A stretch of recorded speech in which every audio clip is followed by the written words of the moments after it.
Tahimik na nagsisimula ang umaga sa sementeryo ng bayan ng San Isidro.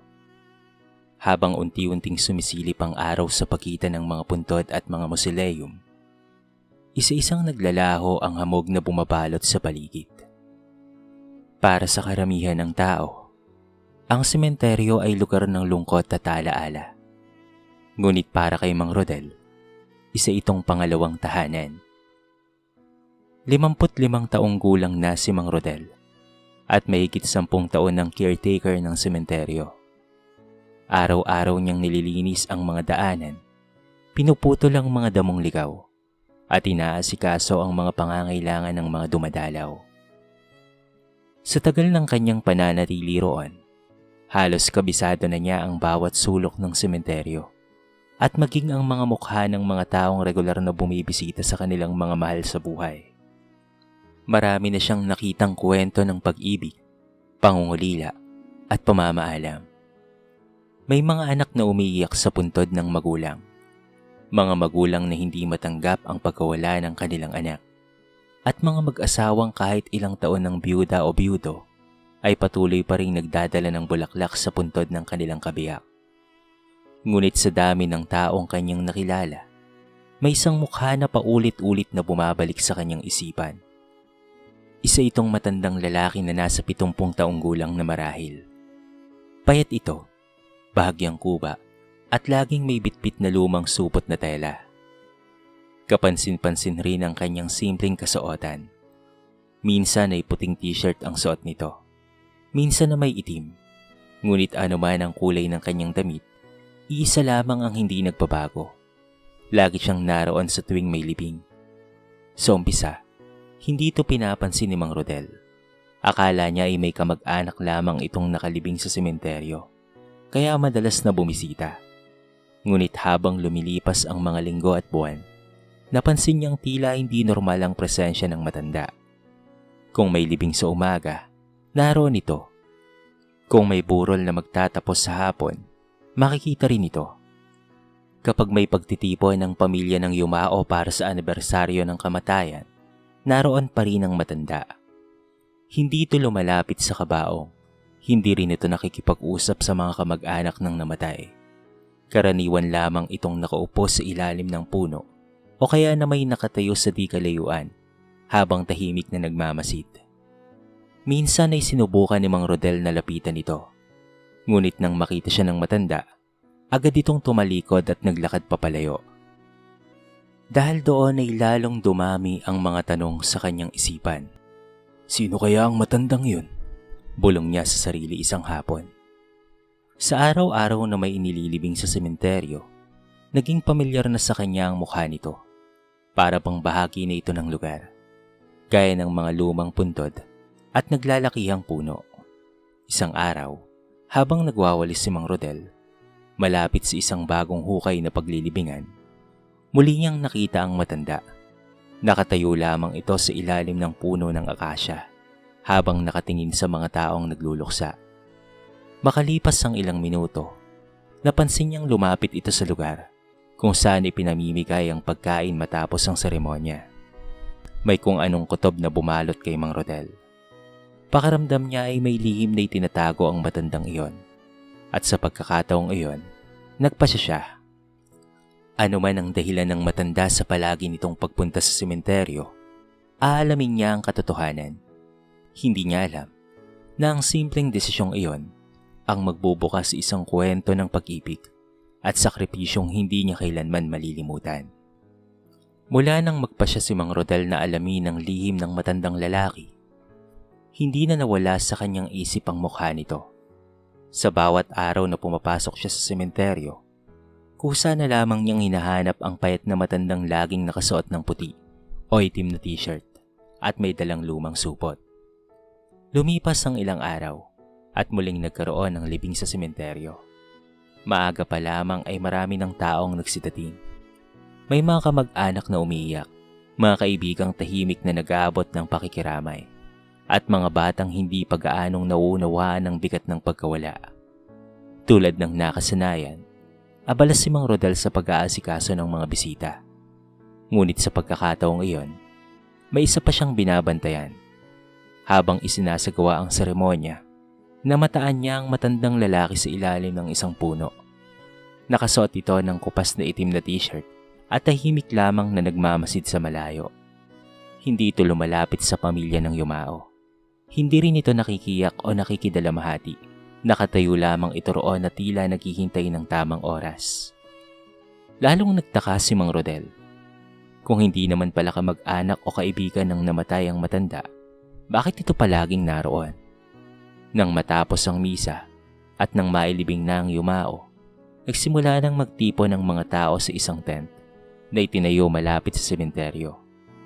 Nakaugalian na kasi ng mga maraming pamilya ang maghanda ng pagkain para sa mga nakiramay. Tahimik na nagmasid si Mang Rodel mula sa di kalayuan. Makalipas ang ilang minuto, nakita niyang dahan-dahang lumapit ang matanda sa lugar ng kainan. Hindi ito nakikipagsiksikan. Hindi rin ito nagmumukhang sabik. Naghihintay lamang ito sa kilid hanggang sa may isang lalaking nag-abot ng isang styrofoam na lalagyan ng pagkain. Ngumiti ng bahagya ang matanda at magalang na tumango bilang pasasalamat. Pagkatapos ay inilagay nito ang pagkain sa dala niyang lumang supot. Ilang pakete lamang ang kanyang kinuha, ngunit higit na nakapagtataka kay Mang Rodel ay ang mga sumunod na nangyari. Sa halip na umupo at kumain kasama ng iba, mabilis na umalis ang matanda. Hindi man lamang nito binuksan ang mga pagkaing dala. Hindi rin ito tumikim kahit isang supo. Parang may pupuntahan ito kaya nagmamadali. Dahan-dahang sinundan ni Mang Rodel ang matanda habang pilit na hindi nagpapahalata. Lumabas ito ng sementeryo at naglakad sa gilid ng kalsada. Mainit ang sikat ng araw ngunit tila hindi ito alintana ng matanda. Minsan ay napapahinto ito upang magpahinga bago muling magpatuloy sa paglalakad. Habang tumatagal ay lalo pang lumalalim ang pag-aalala ni Mang Rodel. Napansin niyang hirap na ang matanda sa bawat hakbang. Ngunit mahigpit pa rin itong hawak ang supot na may lamang pagkain. Parang mas mahalaga pa yon kesa sa sarili nitong pagod. Maya-maya ay napansin ni Mang Rodel na hindi pala diretso ang tinatahak nito pauwi. Sa halip, huminto muna ito sa isang maliit na butika. May inilabas itong ilang barya na matagal na marahil nitong pinag-iipunan. Matapos bumili ng gamot, maingat nitong inilagay yon sa supot kasama ang pagkain. Doon nagsimulang makaramdam ng kakaibang awa si Mang Rodel. Hindi pa niya alam ang buong kwento. Ngunit malinaw na may dahilan kung bakit ginagawa ng matanda ang lahat ng iyon. At habang pinagmamasdan niya itong papalayo, lalo siyang naging determinado na alamin ang katotohanan. Hindi niya alam na sa dulo ng paglalakbay ng matandang iyon, ay matutuklasan niya ang isang lihim na magpapabago sa kanyang pananaw sa tunay na kahulugan ng pagmamahal. Mahigpit na hawak ni Mang Rodel ang kanyang sombrero, habang palihim na sinusundan ng matandang lalaki. Hindi niya alam kung tama ba ang kanyang ginagawa, ngunit may kung anong nagtutulak sa kanya upang malaman ang katotohanan. Patuloy sa paglalakad si Mang Norman, habang pasa ng lumang supot na naglalaman ng pagkain at gamot. Kitang-kita ang pagod sa kanyang mga hakbang. Paminsan-minsan ay humihinto siya upang habulin ang hininga, bago muling magpatuloy. Lumipas ang halos 30 minuto ng paglalakad. Mula sa sementeryo ay tumawid sila sa masikip na palengke. Dumaan sa mga makikitid na eskinita at lumiko sa isang tahimik na lugar sa dulo ng barangay. Unti-unting nagbago ang paligid. Ang mga konkretong bahay ay napalitan ng mga lumang barong-barong na yari sa pinagtagpi-tagping yero. Sa pinakadulong eskinita, huminto si Mang Norman sa harap ng isang maliit na bahay. Bahagyang nakatagilid ang bubong nito at may mga butas na tinakpan lamang ng karton at plastik. Halatang matagal nang nilalabanan ng bahay ang init ng araw at bagsik ng ulan. Dahan-dahang pumasok ang matanda. Nanatili si Mang Rodel sa labas. Hindi niya alam kung bakit, ngunit biglang bumikat ang kanyang pakiramdam. Bahagya siyang lumapit sa nakabukas na bintana at doon niya nakita ang katotohanan. Sa loob ng maliit na bahay ay may isang matandang babae na nakahiga sa lumang kama. Payat ito at halos hindi makagalaw. Nakatingin lamang ito sa kisame habang nakapatong ang isang manipis na kumot sa kanyang katawan. Maya-maya ay lumapit si Mang Norman. Agad na nagliwanag ang mukha ng matandang babae nang makita siya. "Marita, nakauwi na ako," malumanay na sabi ni Mang Norman. Ngumiti si Aling Marita kahit halatang hirap siyang magsalita. Dahan-dahang inilabas ni Mang Norman ang mga pagkaing dala niya mula sa supot. Maingat niyang inaayos ang mga ito sa maliit na mesa. Pagkatapos ay binuksan niya ang isang lalagyan ng lugaw at inihipan ito upang lumamig. Parang isang ina na nag-aalaga ng anak o isang lalaking ayaw masaktan kahit kaunti ang taong pinakamamahal niya. Umupo siya sa tabi ng kama. Kumuha ng kutsara at isa-isang isinubo kay Aling Marita ang pagkain. "Kaunti lang muna ha," sabi niya habang nakangiti. Tahimik namang tumango ang matandang babae. Nakita ni Mang Rodel kung gaano kaingat ang bawat kilos ni Mang Norman.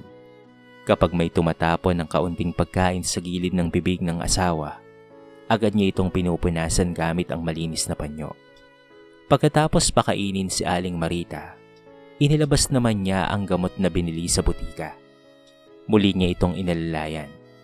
Parang wala siyang ibang iniisip kung hindi ang kapakanan ng kanyang asawa.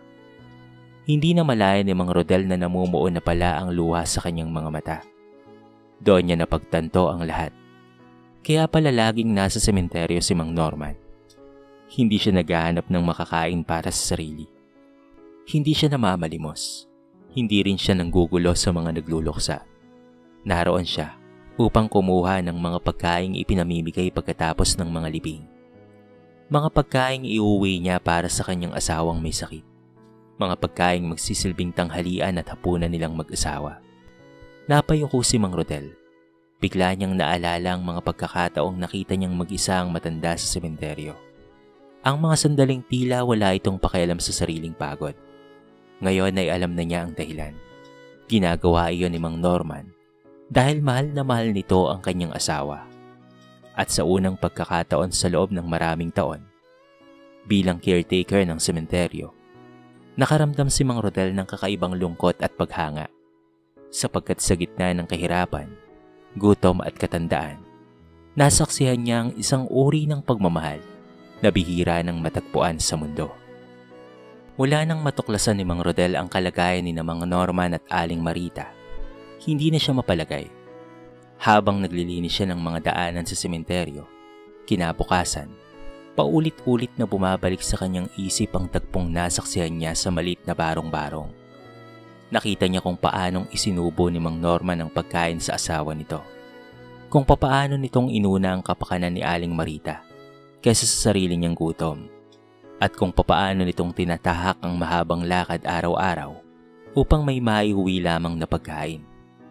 Nang sumunod na hapon, muli niyang nakita si Mang Norman sa sementeryo.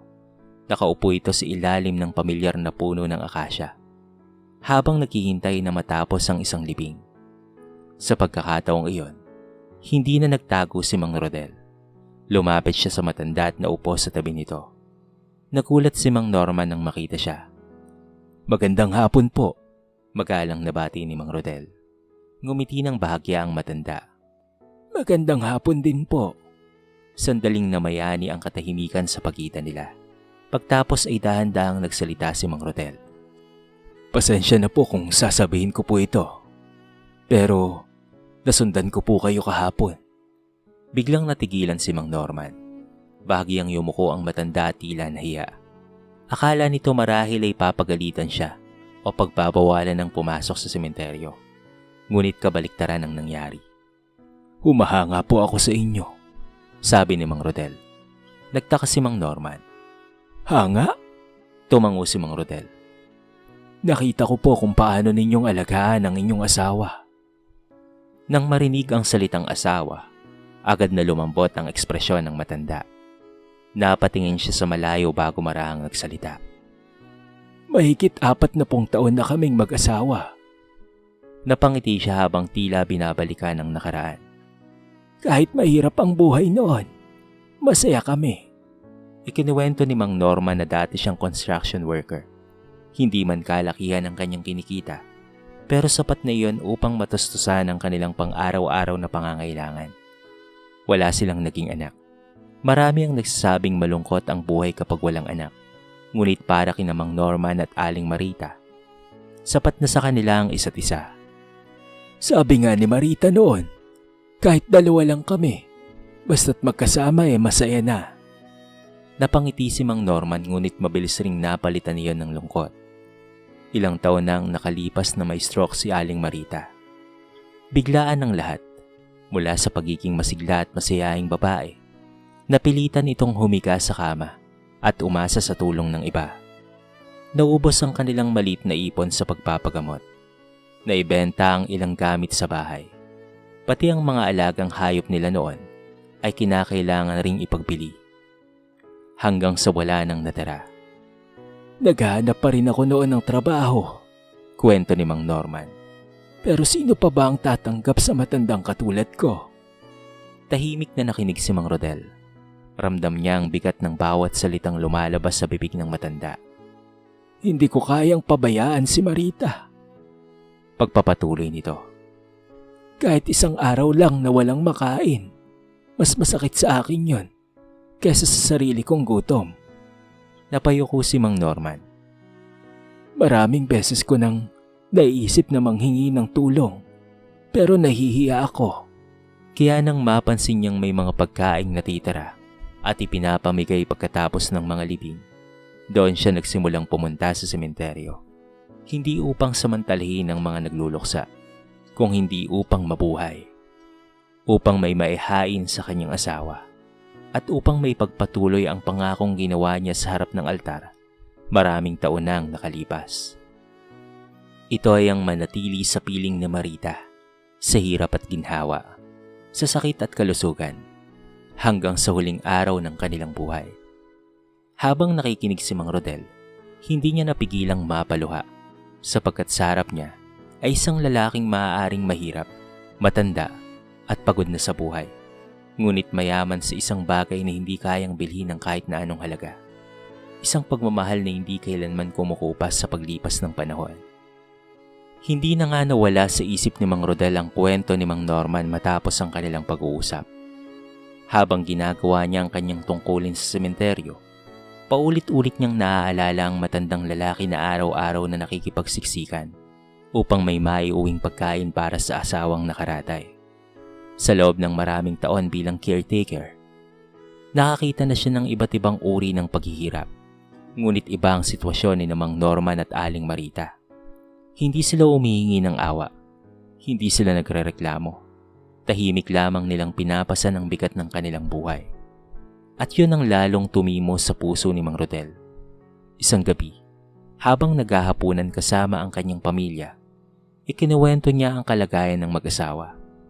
Natahimik ang kanyang asawa at mga anak. Nang matapos siyang magsalita, agad silang naglabas ng ilang dilata, bigas at iba pang pagkain mula sa kanilang kusina. Dalhin natin ito sa kanila, sabi ng kanyang asawa. Doon nagsimula ang lahat. Kinabukasan, dinala ni Mang Rodel ang ilang grocery sa bahay ni Mang Norman. Nagulat ang mag-asawa sa kanyang pagdating. Lalo silang nagulat nang makita ang mga dala niyang pagkain. Mang Rodel, hindi po namin ito kayang bayaran, agad na sabi ni Mang Norman. Ngunit ngumiti lamang ang caretaker.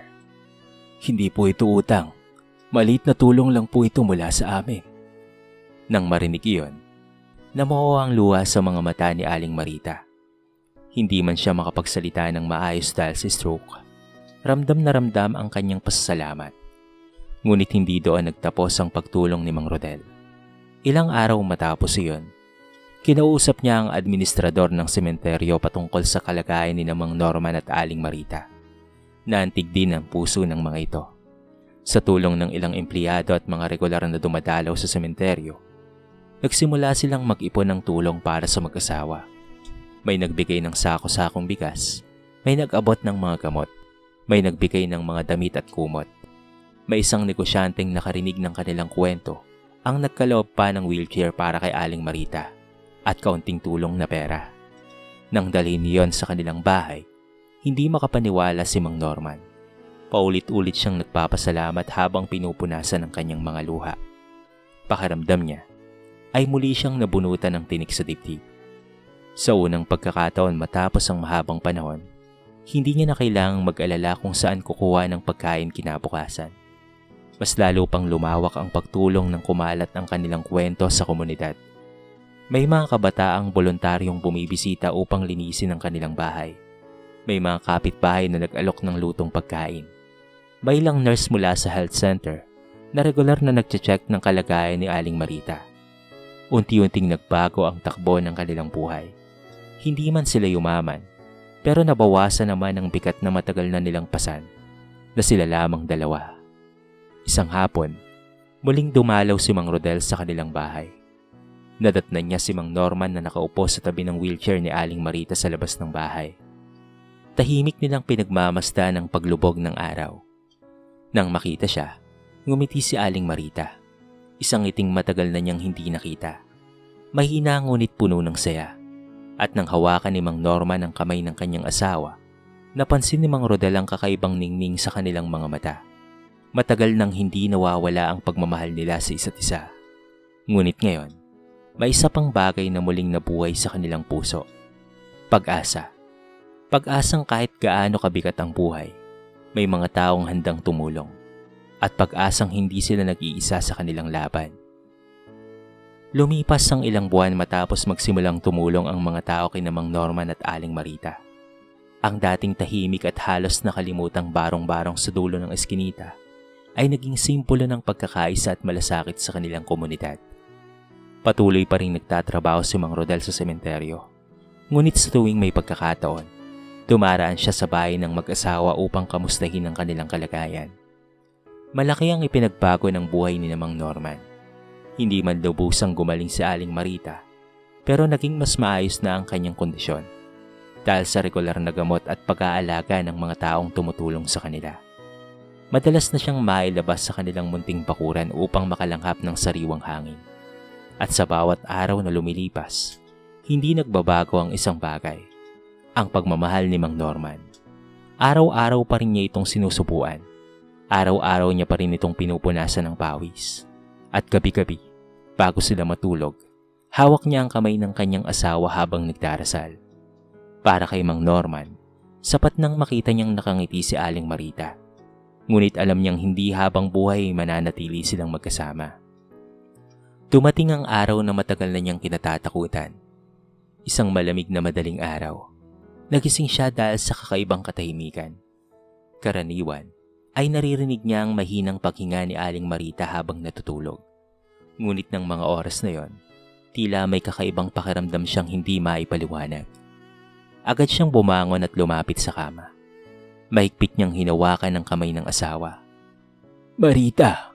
Mahina niyang tawag. Walang tugon, ngunit naroon pa rin ang payapang ngiti sa labi nito. Parang isang taong nakatulog lamang matapos ang mahabang panahon. Unti-unting pumatak ang luha sa mga mata ni Mang Norman. Masakit, napakasakit. Ngunit kasabay ng sakit ay ang kapayapaang matagal na niyang ipinagdarasal para sa kanyang asawa. Walang sakit, walang paghihirap. Wala nang mga gabing hirap itong huminga o mga araw na hindi nito maigalaw ang katawan. Tahimik na nagpahinga si Aling Marita habang hawak ang kamay ng lalaking minahal niya sa loob ng mahigit 40 taon. Nang kumalat ang balita, agad na dumating sina Mang Rodel at ang mga taong tumulong sa mag-asawa. Sila rin ang nagtulungan upang maihanda ang simpleng burol at libing ni Aling Marita. Sa araw ng kanyang huling pamamaalam, marami ang dumalo. Mga kapitbahay, mga voluntaryo, mga empleyado ng sementeryo, at maging ilang taong minsang tumulong ng hindi nila inaasahan. Habang nakatayo sa harap ng kabaong, tahimik na pinunasan ni Mang Norman ang kanyang mga luha. Pagkatapos ay humarap siya sa mga taong naroon. "Maraming salamat," nanginginig niyang sabi. "Akala ko noon, kami na lang dalawa ang magkasama sa laban na ito." Huminto siya sandali. "Pero ipinakita ninyo sa amin na may mga tao pa ring may mabubuting puso." Naluha si Mang Rodel habang nakikinig. Naalala niya ang unang pagkakataong nakita niya ang matandang lalaki sa sementeryo. Ang lalaking tahimik na kumukuha ng pagkain pagkatapos ng mga libing. Ang lalaking hindi iniisip ang sarili para lamang maalagaan ang kanyang asawa. Makalipas ang ilang panahon, may bagong programa ng inilunsad sa sementeryo. Sa tuwing may natitirang pagkain mula sa mga libing at mga pagtitipon, maayos itong ipinapamahagi sa mga nangangailangan sa komunidad. Isang simpleng proyekto na isinilang mula sa kwento ni Mang Norman at Aling Marita. At sa tuwing nakikita iyon ni Mang Norman, napapangiti siya sapagkat kahit wala na ang kanyang asawang si Marita sa kanyang tabi, alam niyang ang kanilang pagmamahalan ay nag-iwan ng bakas sa puso ng maraming tao. At doon, naunawaan ni Mang Rodel ang isang mahalagang katotohanan. Sa bawat huling paalam ay may luha ng paglisan, ngunit may mga kwentong nagsisilang ng pag-asa at kung minsan, ang pinakadakilang anyo ng pag-ibig ay ang tahimik na sakripisyong ginagawa natin para sa taong mahal natin hanggang sa huling sandali ng kanilang buhay. Sa kwentong ito ay marami tayong mapupulot na aral. Hindi hadlang ang kahirapan, katandaan o karamdaman upang maipakita ang tunay na pagmamahal. Ang pusong marunong magsakripisyo para sa iba ay nagiging inspirasyon at daan upang mas marami pang tao ang matutong magmahal, umunawa at tumulong sa kapwa. Dito na po nagtatapos ang ating maiksing kwento sa araw na ito. Sana po ay nagustuhan nyo at sana po ay kinapulutan nyo ng maraming aral. Kayo mga kabarangay, anong masasabi nyo sa ating kwento? I-comment nyo naman po sa baba ang inyong mga reaksyon at babasahin natin ang lahat ng yan. I-comment nyo na rin kung taga-saan kayo para naman malaman ko kung hanggang saan nakaabot ang video na ito. Paki-like and share na rin po ang ating kwento para mapakinggan na rin ng iba. At kung bago ka pa lamang sa ating channel, baka naman pwedeng pakihit ang subscribe button at bell notification button para palagi kang updated sa mga bago nating upload na katulad nito. So paano mga kabarangay? Hanggang sa muli. Thank you so much and peace out.